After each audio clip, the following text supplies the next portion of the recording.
and he's about to blow your mind. He's able, he is. It's just a matter of time. Our creator, he lives, my God, and he's about to blow your mind. So, hello again. Thank you for whoever been tuning in and watching. Thank you for the subscribers that I have. It is Wednesday, September the 13th, 2023. And again, as you see, I'm in my vehicle, waiting on my husband, who's supposed to be here by now, so we can switch off. But anyway, while I'm waiting on him, I decided to go ahead and vlog the part 2 of my birth with my 5th baby, 3rd son, Joshua Golden. So I'm gonna jump into it so it won't be that long.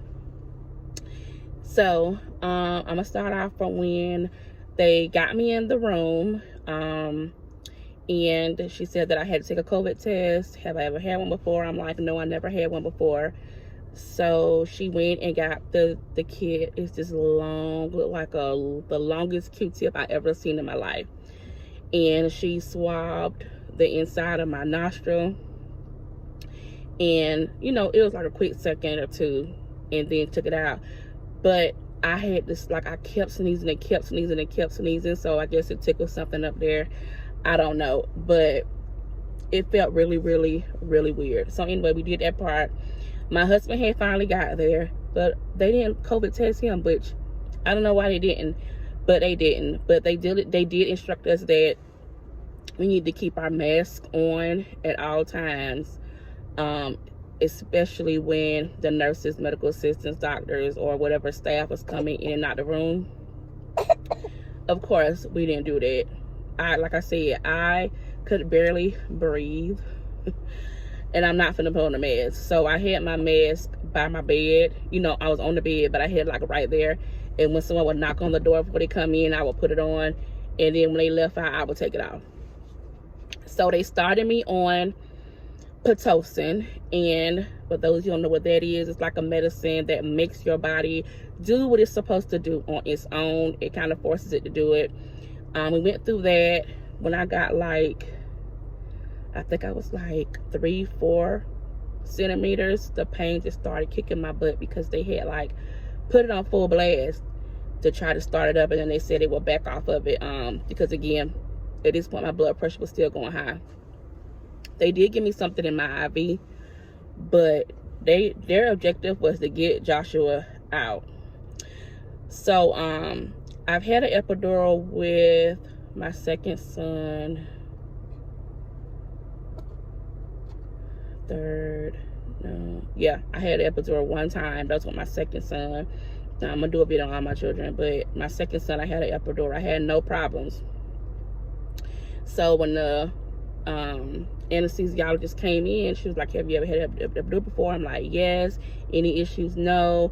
Any when you did have the epidural, did it work? Did it not work? Whatever. I said no, it worked fine, because I have heard horror stories where people have an epidural and either only one side get numb and one side don't, or don't work at all.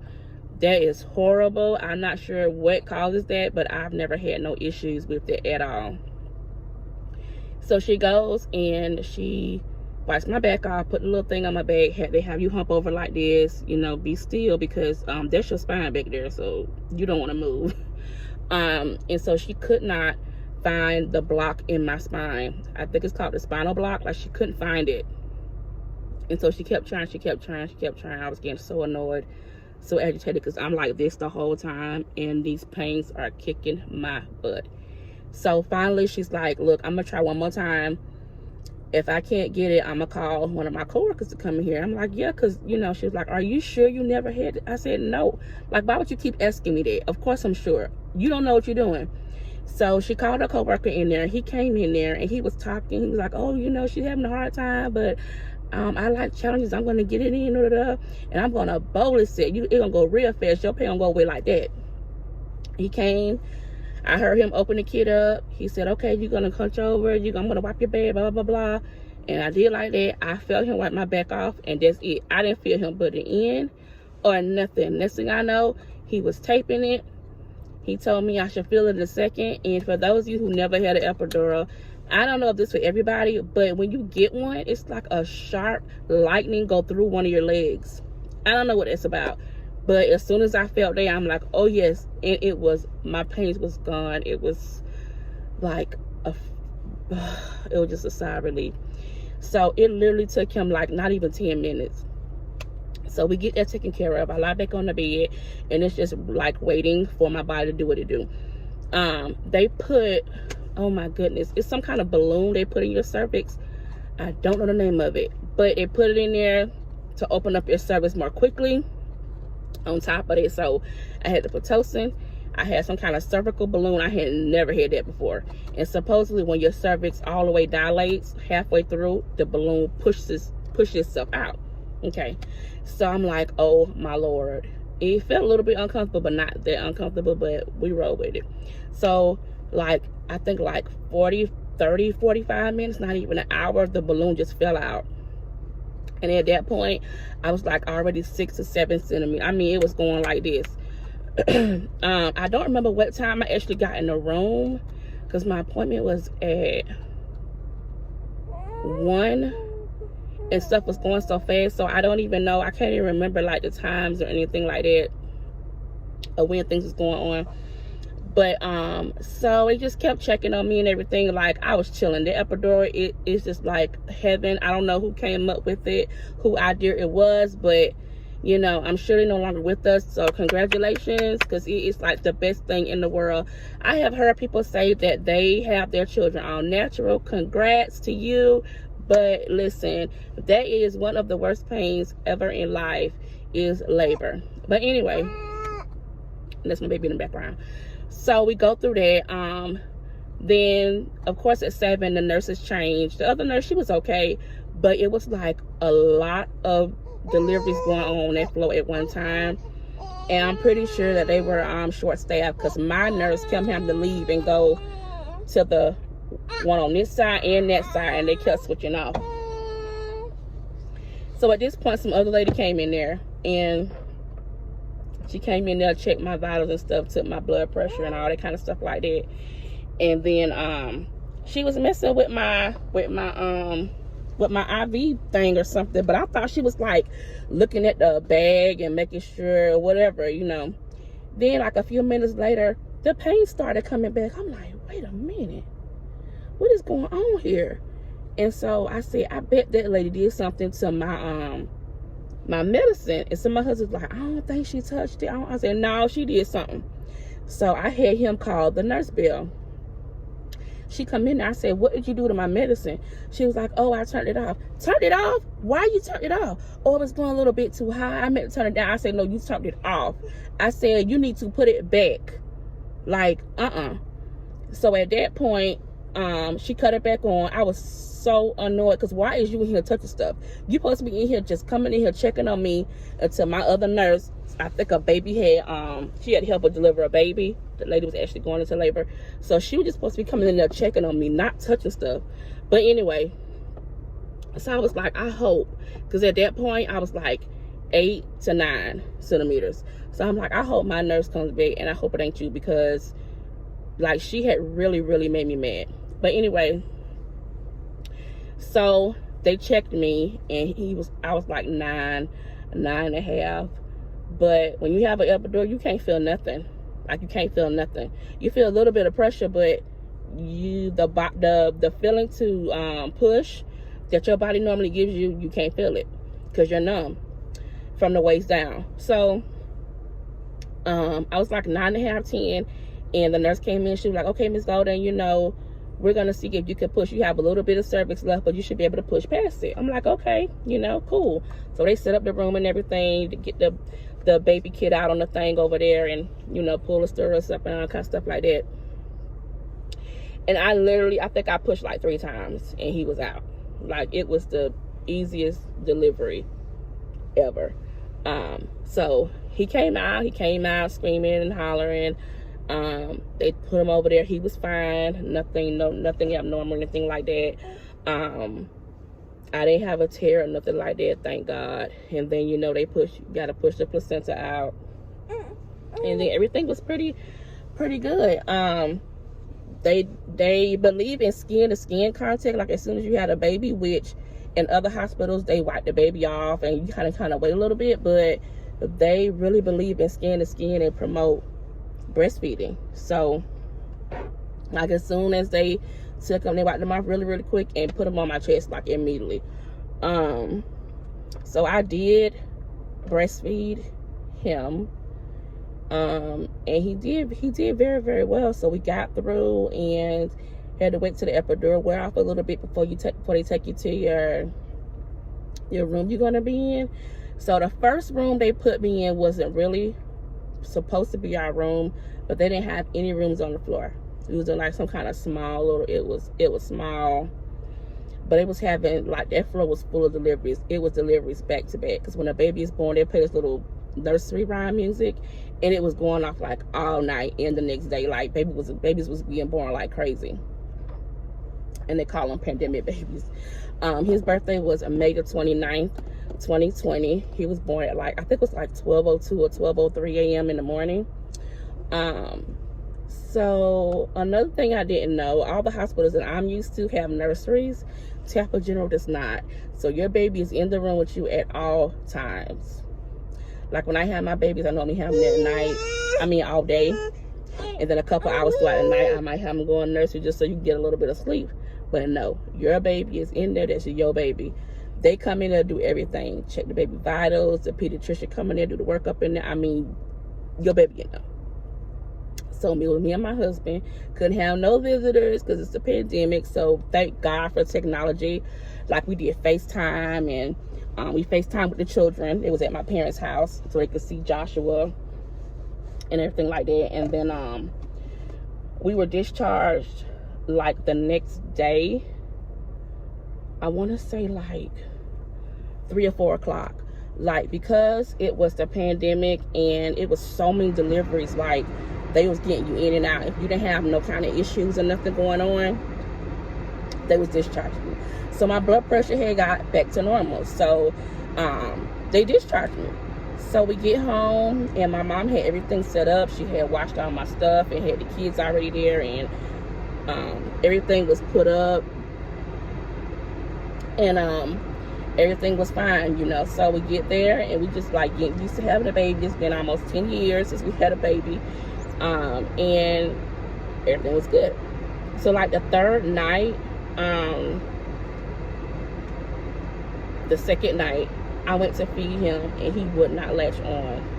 He wouldn't latch. I had bottles anyway, just in case. But he wouldn't latch. He was trying to latch. He couldn't latch. I didn't know what was going on. So we tried. I was getting frustrated. He was getting frustrated. I was boo-hoo crying because it was like I had breastfed him for 2.5 days straight, and we didn't have no issues. So I told my husband, I said, just go and get him some formula. So we got him some formula, and he was drinking the bottle. He was so hungry. So the next day, he had a pediatrician appointment, and come to find out, he has tongue tie. And I had heard of tongue tie, but didn't really know what it was. It was like a little piece under the tongue that won't let it release, so he can't get a good suction. So, and I'll put a description of what it is on the screen up there so you all can see, just in case you never heard it. And the pediatrician was like, they didn't catch that when they did his initial, when he looked him over. I'm like, no, nobody ever said anything. So he was like, yeah, you can have it. You can have a procedure done if you like. If not, he may be fine with it. It's just up to you. So I told my mom, and I went to researching it. She's like, find out about how to get that taken care of. So I went to the pediatrician, and he was like, he could, nothing's wrong, blah, blah, blah. But he was really having issues eating. He couldn't get a full suction. So he was like sucking in air. So he was very, very gassy, which most babies are gassy anyway, but he was like super gassy. He was very irritable. And then I had read up on it, like it can be speech problems, with talking, with eating, like a whole array of things. So my insurance required an authorization, like a medical reason to have it done. And I had to get him to sign off on it, and he would not sign off on it at the initial visit. So I called back. I'm like, look, I need to talk with him, and I need him to sign this paper. So I went toe to toe with him. Like, okay, you're a doctor, you got degrees and whatever, but I'm a mother, And at some point, you listen to me, I want this done. Like, it ain't coming out your pocket. You know what I'm saying? So finally, he signed the paper. Then I had to keep on at the doctor's office and make sure they faxed it. And so they got it faxed. I got him scheduled. I don't remember the place, the name, but it was somewhere here in Brandon. Made him an appointment like a week later. Went in there early that morning. The procedure, he was literally gone maybe like 10 minutes. They went back there. They said they're going to nip it and bring him back. And like literally by the time they went down the hall and I was just situated in the room, just there was like have a bottle ready. So when he get through, he can suck to help his muscles and stuff. He may have a little bleeding or whatever. So by the time I fixed that bottle, he was like, he was coming out. And he did fine with it. No bleeding, no issues eating or anything like that.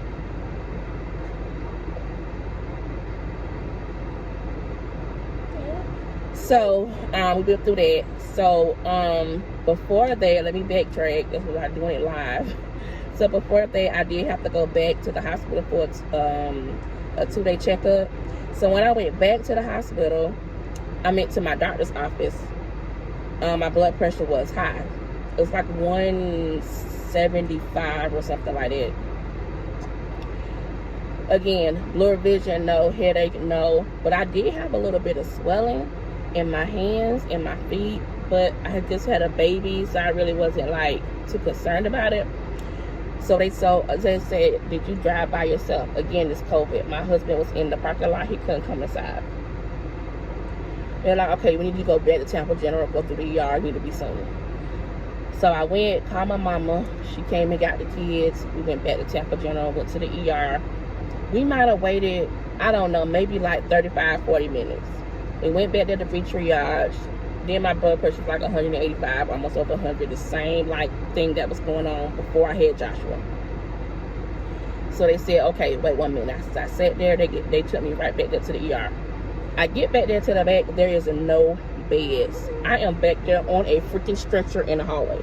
No beds. It's the most ghettoest thing I've ever seen in my life. Get back there, and it was like, okay, let's go. We're going to give you some medicine by mouth, and we're going to set you up an IV. So they give medicine by mouth, set my IV up. And when I got back there, it was like 190 something. But it's real weird, because once I got the medicine, then I realized that I did have a little bit of a headache, but I don't know why I didn't realize it before. Like, it's real weird. But he was like, yeah, more than likely we're gonna keep you. You're not gonna go home for observation because of cancer. So I didn't know you could get, it's called postpartum preeclampsia. Never heard that before. I knew what preeclampsia was, but I know you get it after the fact.